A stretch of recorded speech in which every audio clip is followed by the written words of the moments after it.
Sharp study में आप सबका फिर से स्वागत है। तो चलिए फिर आज के क्वेश्चन देख लेते हैं। पहला दिया गया है, मोहन गणित विषय के शिक्षक हैं। वह एक प्राथमिक स्कूल में गणित पढ़ाते हैं। उनकी कक्षा में कई छात्र मंदबुद्धि वाले हैं। वह मंदबुद्धि छात्रों को सभी छात्रों के समान स्तर पर लाना चाहते हैं। उनके अनुसार मंदबुद्धि छात्रों के स्तर में सुधार लाने हेतु उपयोगी परीक्षा कौन सी है। तो ऑप्शन देख लेते हैं। ए दिया है मंदबुद्धि परीक्षण, बी दिया है विश्लेषणात्मक परीक्षण, सी दिया है सृजनात्मक परीक्षण या फिर डी दिया गया है निदानात्मक परीक्षण। तो यहाँ पे जो मंदबुद्धि छात्र के स्तर में सुधार लाने के लिए उपयोगी परीक्षा होगी वो हमारी निदानात्मक परीक्षण हो जाएगा। तो हमारा डी ऑप्शन सही हो जाएगा। अगला क्वेश्चन देख लेते हैं। कह रहा है, एक गणित के शिक्षक पाठ्यक्रम के विषय में इस प्रकार कहते हैं।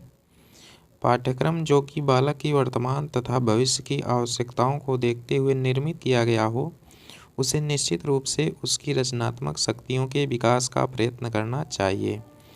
तो कह रहा उपर्युक्त कथन किस गणितज्ञ का है। ए दिया है पेस्टोलॉजी, बी दिया है टी रेमांड, सी दिया है हर्बर्ट या फिर डी दिया गया है लाक। तो यहाँ पे ये कथन जो है ये हमारा बी ऑप्शन सही हो जाएगा। टी रेमांड के द्वारा दिया गया है, तो ऑप्शन बी हमारा सही हो जाएगा। अगला क्वेश्चन देख लेते हैं। कह रहा, आकृति को देखकर नीचे दिए गए कथन में कौन सा कथन सत्य है बताइए।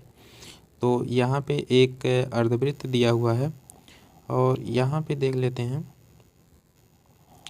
ये जो अर्धवृत्त दिया हुआ है ये इसका व्यास है और इस अर्धवृत्त में एक यहाँ से इस तरह से कोण बनाया हुआ है और यहाँ पे जो है ABC एक कोण बन रहा है। तो ए कह रहा है अर्धवृत्त पर बना कोण 180 अंश होता है, बी कह रहा अर्धवृत्त पर बना कोण समकोण होता है, सी कह रहा अर्धवृत्त पर बना कोण न्यून कोण होता है या फिर डी कह रहा अर्धवृत्त पर बना कोण अधिक कोण होता है।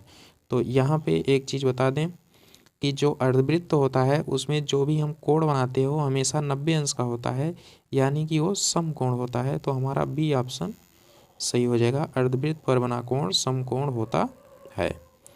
अगला क्वेश्चन देख लेते हैं। कह रहा, एक रेलगाड़ी सुबह 8:40 पर एक स्टेशन से प्रस्थान करती है, दूसरे स्टेशन पर 2:40 पर पहुंच जाती है। अन्य स्टेशनों पर यात्रियों को चढ़ाने और उतारने में कुल 1 घंटा 20 मिनट लगते हैं। यदि रेलगाड़ी बीच में किसी स्टेशन पर ना रुके तो वह कितने बजे पहुंच जाएगी। तो यहाँ से देख लेते हैं। सुबह 8:40 पर प्रस्थान करती है और कह रहा 2:40 पर पहुंच जाती है। 2:40 का मतलब हम मान लेते हैं ये 12 14 बज के 40 मिनट और सुबह चलना प्रारंभ की है 8:40 पे। तो यहाँ से घटाएंगे तो ये 0 हो जाएगा और ये 6, यानी कि एक स्टेशन से दूसरे स्टेशन पर जाने में उसको 6 घंटे का समय लगा है।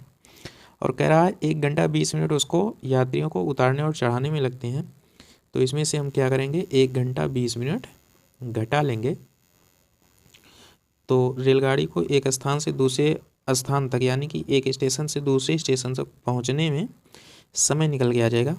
तो यहाँ से 6 घंटे में से 1 घंटा 20 मिनट घटाएंगे तो यहाँ पे आ जाएगा, कितना आ जाएगा, 4 घंटा 40 मिनट आ जाएगा। तो यानी कि 4 घंटा 40 मिनट उस रेलगाड़ी को एक स्टेशन से दूसरे स्टेशन पर पहुंचने में समय लगा है, लेकिन पूछ रहा है कि कितने बजे वो पहुंचेगी। तो कितने बजे पहुंचेगी इसको निकालने के लिए हम क्या करेंगे, सुबह 8:40 पे प्रस्थान की है और हमारा समय निकल के आया है 4 घंटा 40 मिनट टोटल समय जो लग रहा है। तो इसको जोड़ लेंगे तो ये हो जाएगा 40 और 40 80 हो जाएंगे, लेकिन 80 मिनट होता नहीं है, 60 मिनट का 1 घंटा हो जाता है। तो अगर 40 जोड़ेंगे 80 मिनट आ रहा है, 80 मिनट का मतलब 1 घंटा 20 मिनट, यानी कि यहाँ से 20 लिखेंगे और जो घंटा है इसको घंटे में लाके जोड़ देंगे। 8 4 12 हो रहा है और एक और घंटा जो 40 और 40 जोड़ने पे आया था तो 12 1 13 हो जाएगा।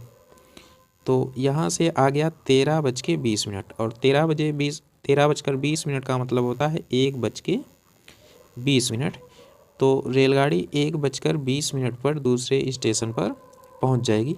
तो ऑप्शन देख लेते हैं, हमारा बी वाला ऑप्शन सही हो जाएगा, 1:20 पर पहुँच जाएगी।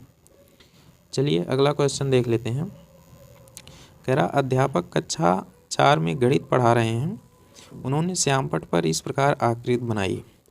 अध्यापक ने कहा यह एक रस्से के 10 टुकड़े हैं, कटने से पहले इस रस्से की लंबाई 20 मीटर थी, इसके 10 टुकड़े करने के लिए यह रस्सा कितनी बार काटना पड़ा था।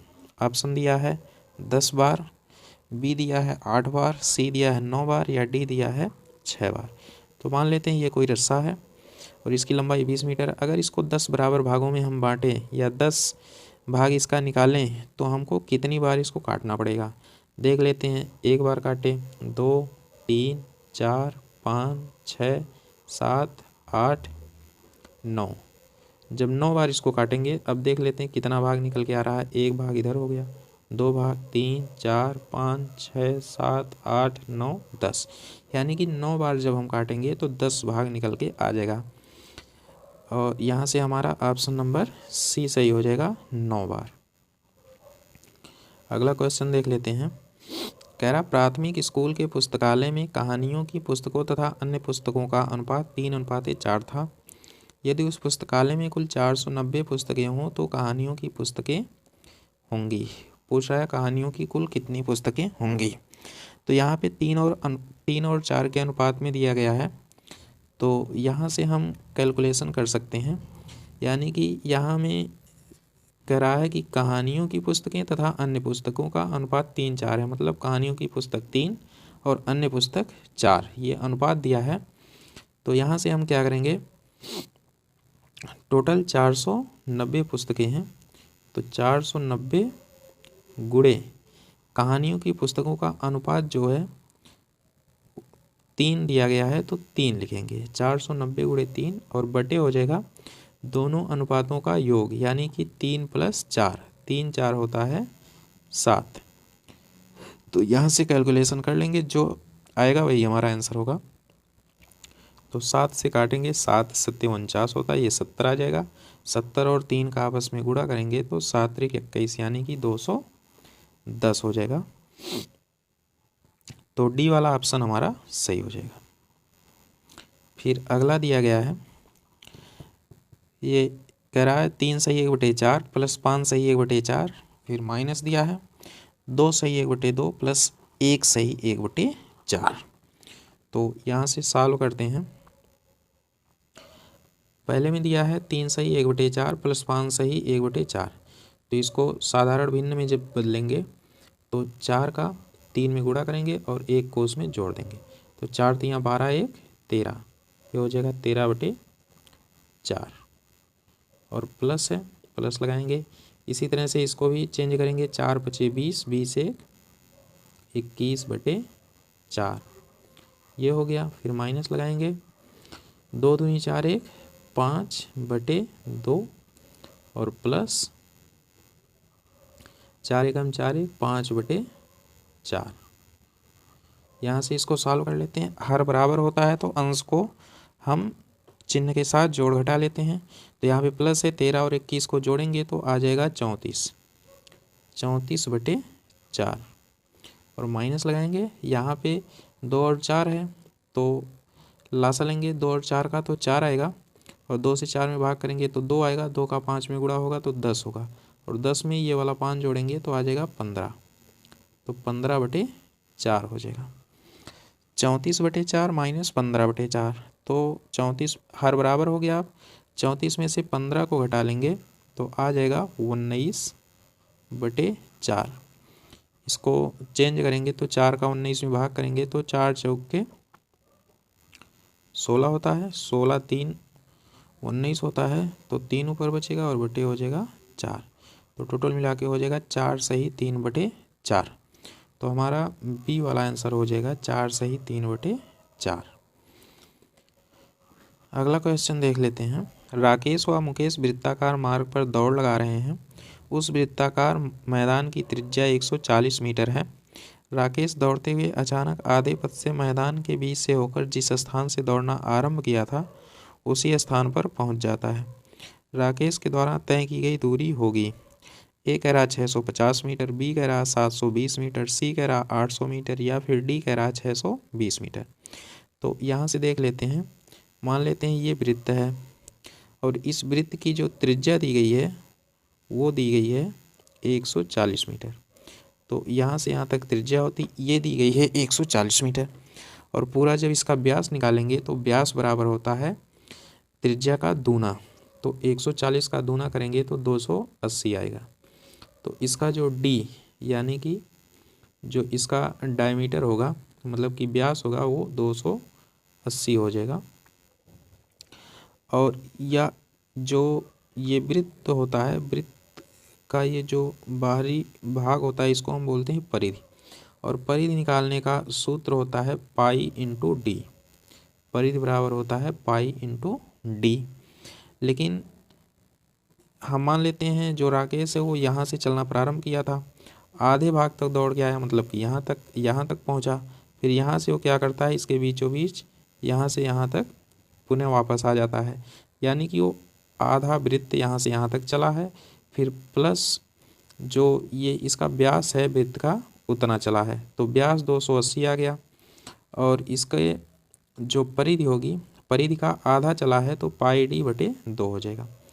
तो पाई का मान जानते हैं 22/7 होता है, तो ये हो जाएगा 22/7 और गुणे डी का मान है 280 और यहाँ से बटे 2 है तो बटे 2 कर लेंगे। यहाँ से इसको काट सकते हैं, 7 से काटेंगे 280 को तो 7 चौक 28 यानी कि 40 आ जाएगा। 2 से फिर काटेंगे 22 को काट लेते हैं तो 11 आ जाएगा और 11 से 40 में गुणा करेंगे तो 440 होगा। ये तो ये वृत्त की जो परिधाई है, आधी परिधाई है ये आया है, प्लस ये 20 से होके जो इसकी परिधि जो इसका जो डायमीटर है यानी कि व्यास के बराबर ही भी ये चला है। इसका मतलब है 440 और प्लस हो जाएगा इसका जो व्यास है 280। दोनों को जोड़ लेते हैं, जो आएगा वही हमारा आंसर होगा। तो जोड़ने पे आ जाएगा 440 प्लस 280, तो ये टोटल मिला के आ जाएगा 720। तो हमारा बी वाला ऑप्शन सही हो जाएगा 720 मीटर। अगला क्वेश्चन देख लेते हैं। राधा ने बाजार जाकर 2 जोड़ी मोजे 12.70 यानी कि 12 रुपये 70 पैसे प्रति जोड़े की दर से तथा 1 दर्जन अभ्यास पुस्तिका 2 रुपये 30 पैसे प्रति अभ्यास पुस्तिका की दर से खरीदी। यदि उसके पास कुल 135 रुपये हों तो उसके पास कितना धन शेष बचेगा। तो यहाँ से कह रहा है कि 2 जोड़ी मोजे 12.70 रुपये प्रति जोड़ी की दर से, यानी कि जो 12 रुपये 70 पैसे हैं वो 1 जोड़ी का मूल्य है और इस तरह की ये 2 जोड़ी मोजे खरीदती है। तो यहाँ से जब हम गुणा करेंगे तो ये आ जाएगा 12 दूनी 24 1 25, 25 रुपया 40 पैसा ये मोजा हो गया।